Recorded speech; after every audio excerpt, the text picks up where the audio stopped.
मंगतराम फलों का एक बहुत बड़ा व्यापारी था।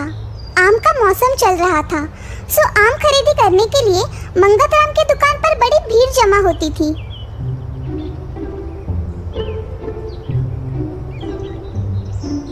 अरे भाई मंगतराम, इतनी सारी आम की पेटियां कहाँ जा रही है? ये माल तो मैं शहर भेज रहा हूँ। शहर में मेरा एक कारखाना भी है जहाँ पे आमरस बनता है।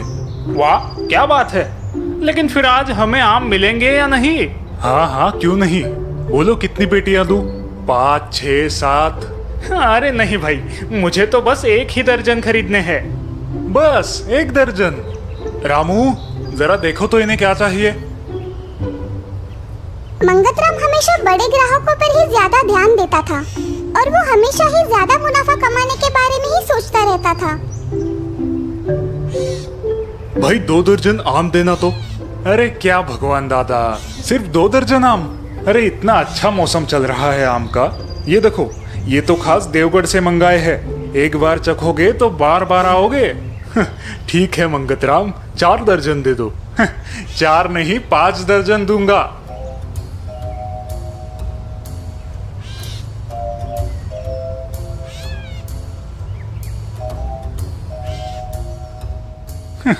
ग्राहक को थोड़ी ही ना पता चलेगा कौन सा आम देवगढ़ का है और कौन सा बरेली का। इस तरह मंगतराम हमेशा ही अपने ग्राहकों को फंसाता था और ज्यादा मुनाफा कमाता था।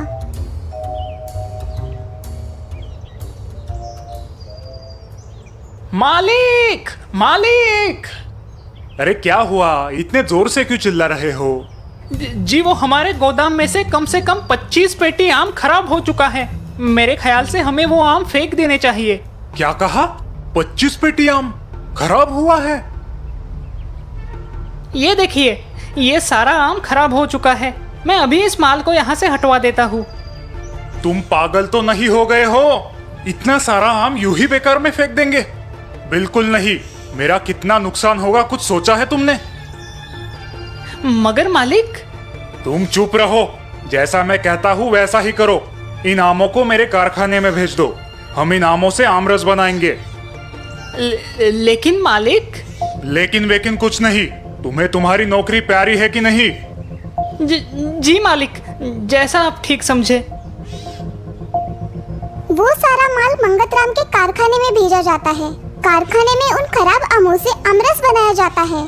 जल्द ही उनके पैकेट बाजार में बेचने के लिए आ जाते हैं। कुछ ग्राहक वो पैकेट्स खरीदते हैं। भाई 40 पैकेट आमरस देना तो। मेरे बेटे का जन्मदिन है, उसके स्कूल में बच्चों को बांटना है। स्कूल में सभी बच्चों को आमरस बांटा जाता है, जिसमें मंगतराम का बेटा भी होता है। आमरस पीकर सारे बच्चे बीमार पड़ जाते हैं। सारे बच्चों को अस्पताल में भर्ती किया जाता है। डॉक्टर आमरस को प्रयोगशाला में जांच के लिए भेजता है। अपने बेटे को देखने के लिए मंगतराम अस्पताल में दौड़ता चला आता है। खराब आमरस खाने की वजह से ही इन बच्चों की ये हालत हुई है। ये आमरस आप ही के कारखाने में बनाया गया था। मंगतराम को अपनी गलती का एहसास हो जाता है। ये मैंने क्या कर दिया? इस पाप का बोझ लेकर मैं कैसे जी पाऊंगा? भगवान मुझे माफ कर दे। मेरे गुनाहों की सजा मेरे बच्चे को ना दे। मैं फिर ऐसी गलती कभी नहीं करूंगा। मंगतराम पुलिस के सामने अपना गुनाह कबूल करता है। पुलिस मंगतराम को गिरफ्तार। एक गांव में मक्खीलाल नाम का एक आदमी रहता था। उसकी बहुत बड़ी दूध की दुकान थी। उस दुकान में वो दूध, दही और अन्य कई प्रकार की चीजें रखता था। अरे ये क्या? आज इतनी मक्खियाँ कहाँ से आ गई? अरे किसी के देखने से पहले इसे निकाल देता हूँ। मक्खीलाल बहुत कंजूस था। ओ मक्खीलाल चाचा, मुझे 2 किलो घी देना। हाँ बेटा, अभी देता हूँ।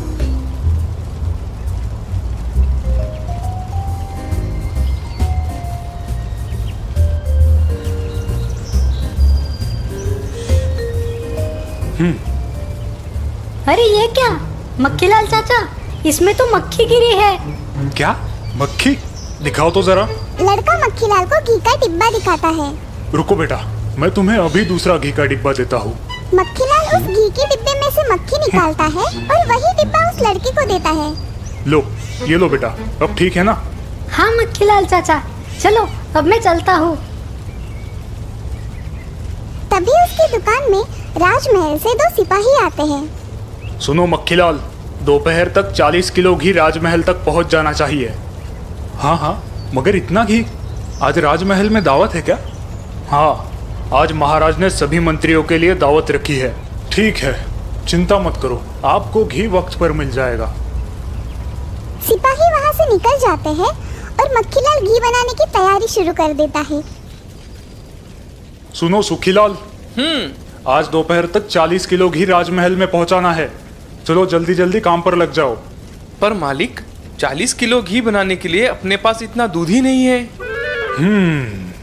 एक काम करो, जितना भी दूध है उसमें आधा पानी मिला दो। इससे काम हो जाएगा। पर मालिक, ऐसा करना ठीक नहीं रहेगा। अगर ये महाराज को पता चल गया तो वो हमें दंड करेंगे। तुम चुपचाप अपना काम करो, वरना निकल जाओ यहाँ से। ठीक है मालिक। सुखीलाल दूध में पानी मिलाता है, फिर भी दूध कम पड़ता है। ये बताने सुखीलाल अपने मालिक के पास जाता है। मालिक, मैंने दूध में पानी मिलाया, फिर भी 40 किलो घी नहीं हो रहा है। अब हम क्या करें? ठीक है, तुम बाहर जाओ और दुकान संभालो, इसे मैं देखता हूँ। ठीक है मालिक।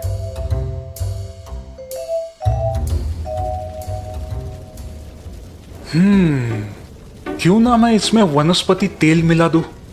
मक्खीलाल पास ही में रखा वनस्पति तेल का डिब्बा उठाता है और घी में मिला देता है। वह घी का डिब्बा पूरा भर देता है। हाँ, अरे वाह, मेरा काम तो हो गया। अब इसे जल्दी राजमहल पहुंचाना होगा। मक्खीलाल घी का डिब्बा लेकर राजमहल जाता है और उसे देखकर वापस घर आता है। सारे मंत्री राजमहल की दावत में आते हैं। दावत बड़ी शानदार होती है। राजा सभी मंत्रियों की खूब मेहमान नवाजी करता है। सभी मंत्री भरपेट खाना खाते हैं। खाना हो जाने के बाद सभी मंत्री राजा से मिलकर अपने घर निकल जाते हैं। उपहार के तौर पर राजा सभी मंत्रियों को एक एक मिठाई का डिब्बा देता है। अरे वाह, कितनी अच्छी सुगंध आ रही है। थोड़ी मिठाई मैं भी चख लेता हूँ। राजा ने बड़े मजे से वो मिठाई खाई। राजा की तरह मंत्रियों ने भी मिठाई का मजा लिया। मिठाई खाकर राजा बीमार पड़ जाता है। महाराज, सारे मंत्री भी आपकी तरह बीमार हुए हैं। क्या? ये कैसे हो सकता है? लगता है मिठाई में कुछ गड़बड़ थी। जाओ जाकर हलवाई को बुलाओ। जी महाराज। अरे ओ मूर्ख, तुमने ये कैसी मिठाई बनाई? तुम्हारी मिठाई खाकर सभी लोग बीमार पड़े हैं। महाराज, मैंने तो सभी चीजें बराबर डाली थी। मुझे नहीं पता महाराज। महाराज, मुझे लगता है कि मक्खीलाल की घी की वजह से यह सब हुआ होगा। क्या तुम्हें पूरा यकीन है कि ये सब उस घी की वजह से बीमार पड़ गए हैं? हाँ महाराज, क्योंकि उस घी में से मुझे वनस्पति तेल की खुशबू आ रही थी। इसका मतलब मक्खीलाल मिलावट करके सभी को धोखा देता है। सेनापति, 2 सिपाहियों को मक्खीलाल के घर भेजो और नजर रखने बोलो। जी महाराज। सिपाही मक्खीलाल के घर के पास पहुंचते हैं और छुपकर देखने लगते हैं। मक्खीलाल घी में वनस्पति तेल मिला रहा था। अरे ये क्या? ये मक्खीलाल तो मिलावट करके सभी लोगों को फंसा रहा है। हाँ, हमें इसे रंगे हाथ पकड़कर महाराज के पास लेके जाना चाहिए। हाँ, चलो जल्दी। सिपाही मक्खीलाल के घर जाते हैं और उसे रंगे हाथ पकड़ते हैं। घी में मिलावट करते हो? चलो अब महाराज के पास चलो। नहीं, मुझे माफ कर दो। चलो, तुम्हें जो भी कहना है महाराज के सामने कहना। सिपाही मक्खीलाल को लेकर राजमहल आते हैं। महाराज, इस मक्खीलाल को हमने रंगे हाथ पकड़ा है, घी में मिलावट करते हुए। क्या इसका मतलब तुम सभी लोगों को फंसाते हो? मुझे माफ कर दो महाराज, मुझसे गलती हो गई। मैं दोबारा ऐसा काम नहीं करूंगा। सेनापति, इसे यहाँ से ले जाओ और काल कोठरी में डाल दो। नहीं महाराज, मुझे माफ कर दो, मैं दोबारा ऐसा नहीं करूंगा। महाराज मक्खीलाल की बात नहीं सुनते और सेनापति उसे काल कोठरी में डाल देता है। एक गांव में भोलू नाम का एक मिठाई वाला रहता था। भोलू के गांव में बहुत बड़ी मिठाई की दुकान थी। सारे गांव के लोग भोलू के पास ही मिठाइयाँ लेने आते। शाम होते होते भोलू की सारी मिठाइयाँ खत्म हो जाती थी। लेकिन भोलू का मन कभी नहीं भरता था। उसे और पैसे कमाने थे। वो हमेशा ज्यादा पैसे कमाने के तरीके सोचता रहता। दूसरे दिन भोलू रोज की तरह मिठाइयाँ बनाता है। शाम होते होते भोलू की सारी मिठाइयाँ खत्म हो जाती है।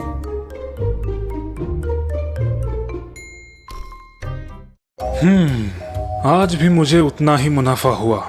मुझे ज्यादा पैसे कमाने के लिए कुछ तो करना होगा। भोलू पूरी रात सोचते रहता है।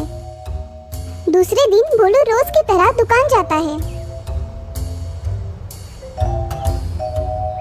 अगर मैं अपने वजन कांटे के एक बाजू में चुंबक लगा दूं तो? हाँ। भोलू अपने वजन कांटे के नीचे एक बड़ा सा चुंबक लगाता है। रोज की तरह सारी मिठाई बिक जाती है। उसे दुगना मुनाफा होता है। ये देख भोलू खुश हो जाता है। अरे वाह, अब तो मैं जल्द ही अमीर बन जाऊंगा। भोलू रोजाना ऐसे ही सबको लूटने लगा और कम मिठाई बेचकर ज्यादा मुनाफा कमाने लगा। एक दिन एक बूढ़ा आदमी भोलू की दुकान पर मिठाई खरीदने आता है। सुनो बेटा, मुझे 1 किलो मिठाई दो। हाँ रुको चाचा, अभी देता हूँ।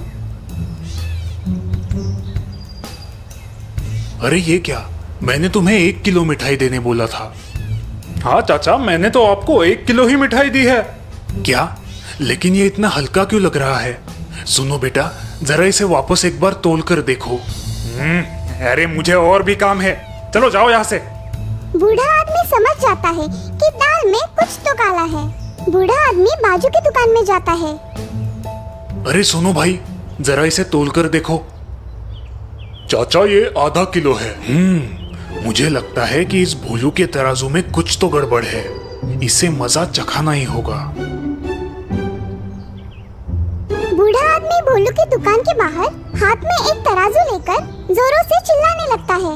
आओ आओ गांव वालों, मेरे पास एक जादुई तराजू है। इसमें जो भी तोलो उसका वजन कम ही निकलेगा। बूढ़े आदमी की बातें सुनकर सारे लोग वहाँ जमा हो जाते हैं। अब ये क्या मुसीबत है? चलो जाकर देखता हूँ। क्या बकवास कर रहे हो तुम? जादुई तराजू ऐसा कभी कुछ होता है क्या? नहीं, ये सच में एक जादुई तराजू है। दिखाओ मुझे।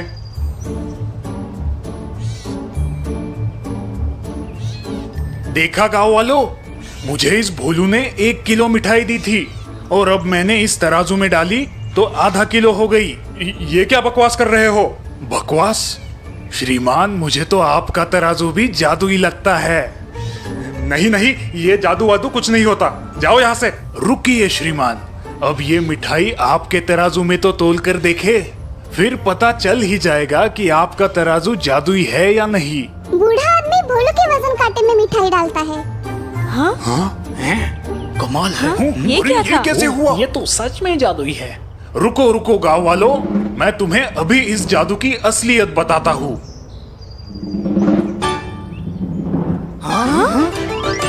देखा आपने, ये है इस जादू की सच्चाई। भोलू तराजू में चुंबक लगा के हम सभी को फंसा रहा है। इसने हमें फंसाया है। मारो इसे, मारो, पकड़ो, मारो। बचाओ बचाओ, मुझे मत मारो। रामू नाम का एक लालची दूध वाला रहता था। वो हमेशा ज्यादा पैसे कमाने के बारे में सोचता रहता। उसकी एक गाय लेने की बहुत इच्छा थी, लेकिन पैसे कम होने के कारण वो अपनी कोई भी इच्छा पूरी नहीं कर पाता था। एक दिन दूध बेचकर थका हुआ रामू एक नदी के किनारे आराम करने बैठ जाता है और सोचने लगता है, अगर ऐसे ही चलता रहा तो मैं कभी अपनी इच्छा पूरी ही नहीं कर पाऊंगा। कुछ तो करना पड़ेगा। इतने में रामू की नजर नदी के पानी की तरफ जाती है और वो सोचने लगता है, पानी का तो कोई रंग नहीं है, और वैसे भी दूध में थोड़ा सा पानी मिलाऊं तो किसे समझ आएगा। रामू अपना दूध का बर्तन खोलता है और आजू बाजू देखते हुए उसमें थोड़ा सा पानी मिला देता है। रामू पानी मिलाया हुआ दूध बाजार में बेचकर अच्छा खासा पैसा कमाने लगता है। धीरे धीरे रामू दूध में पानी की मात्रा बढ़ाते जाता है और भी ज्यादा पैसे कमाते जाता है। ये सिलसिला कई दिनों तक चलता है।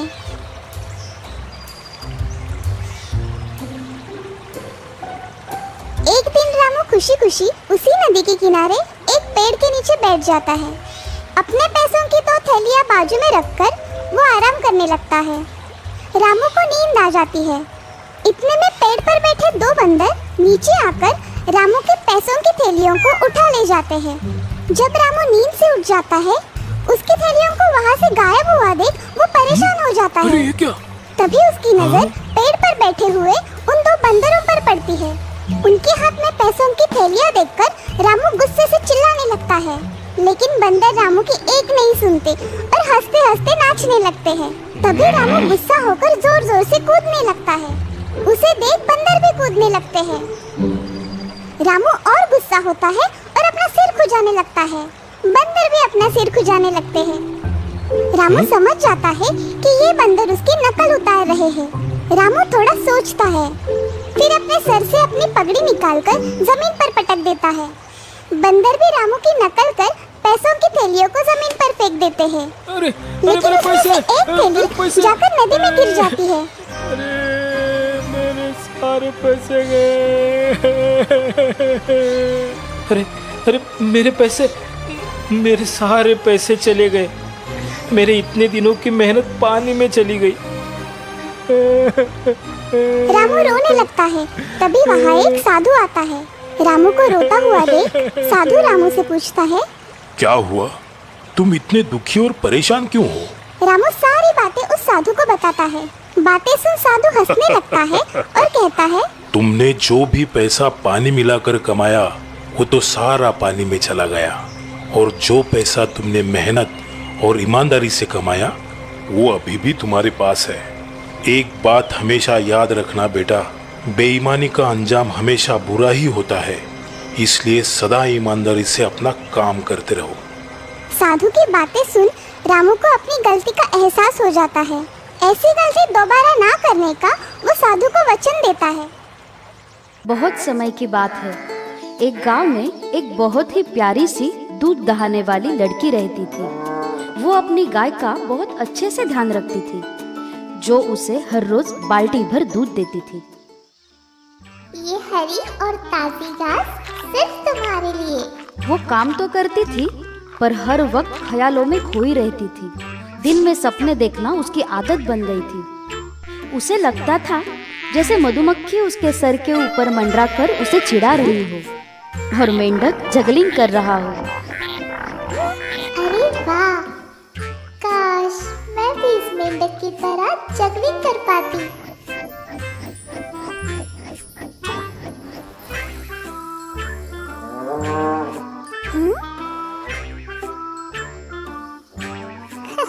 अरे नहीं, मैं इस दूध के बारे में तो भूल ही गई।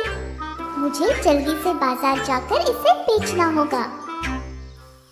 बिना वक्त जाया किए नन्ही दूध वाली दूध का मटका लेके बाजार की ओर चल पड़ी। दूध बेचने के बाद जो पैसे मिलेंगे उससे मैं एक अंडा खरीदूंगी।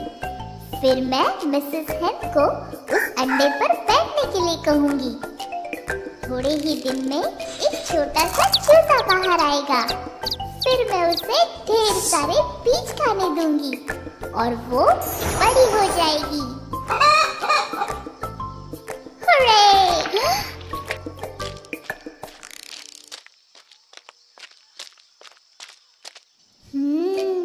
मेरी प्यारी मुर्गी मुझे ढेर सारे अंडे देगी। उन अंडों को बेचकर मैं ढेर सारे पैसे कमाऊंगी। अरे वाह वाह, कितना कुछ खरीदूंगी मैं उन पैसों से।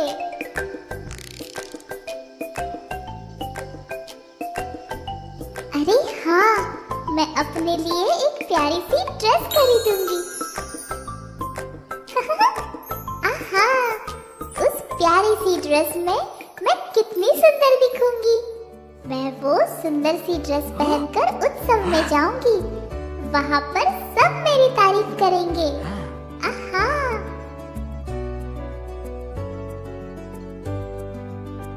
उत्सव में मैं राजकुमार से मिलूंगी। कितनी खूबसूरत दिख रही हो आप। क्या आप मेरे साथ डांस करोगी? हाँ हाँ, क्यों नहीं। और फिर मैं और राजकुमार एक साथ डांस करेंगे। अपने ख्यालों में वो इस तरह से खो गई कि बीच रास्ते पड़ा पत्थर तक नहीं देख पाई।